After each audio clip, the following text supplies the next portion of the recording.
Selamat malam Pak dan teman-teman semuanya. Perkenalkan, nama saya Jevanya Tatiana Bisinglasi, NIM 21030401112, Prodi Ilmu Politik. Tujuan saya membuat video ini untuk memenuhi tugas mata kuliah Partai Politik dan Pemilu. Di video kali ini saya akan menjelaskan tentang dua materi. Yang pertama adalah transparansi dan akuntabilitas partai politik terhadap masyarakat.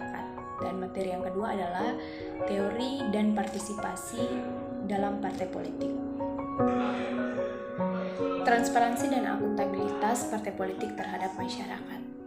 Nah, transparansi sendiri merupakan keterbukaan secara sungguh-sungguh, menyeluruh, dan memberi tempat bagi partisipasi aktif dan seluruh lapisan masyarakat dalam proses sumber daya publik. Sedangkan akuntabilitas adalah pertanggungjawaban dari pihak internal kepada pihak eksternal dalam mengelola suatu organisasi yang laporannya akan dipertanggungjawabkan kepada masyarakat atau pemangku kepentingan.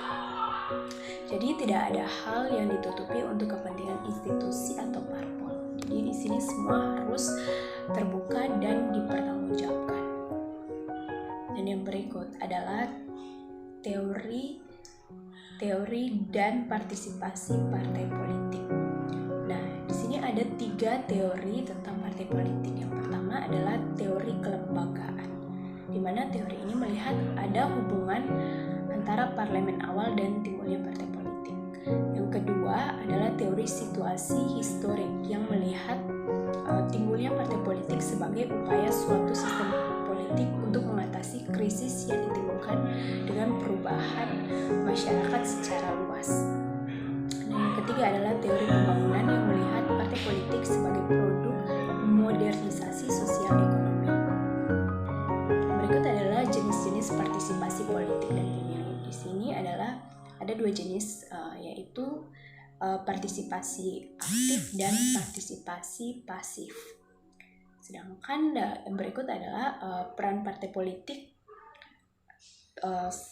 telah memberikan kontribusi yang sangat signifikan bagi sistem perpolitikan nasional, dimana terutama dalam kehidupan masyarakat Indonesia yang dinamis dan sedang berubah.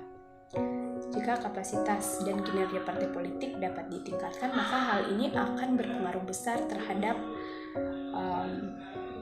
peningkatan kualitas demokrasi dan kinerja sistem politik. Oleh karena itu, peran partai politik ini sangat diperlukan dalam perlu ditingkatkan kapasitas, kualitas, dan kinerjanya agar dapat mewujudkan aspirasi dan kehendak rakyat serta meningkatkan kualitas demokrasi. Sekian penjelasan saya mengenai transparansi, akuntabilitas partai politik dan teori dan partisipasi partai politik. Terima kasih.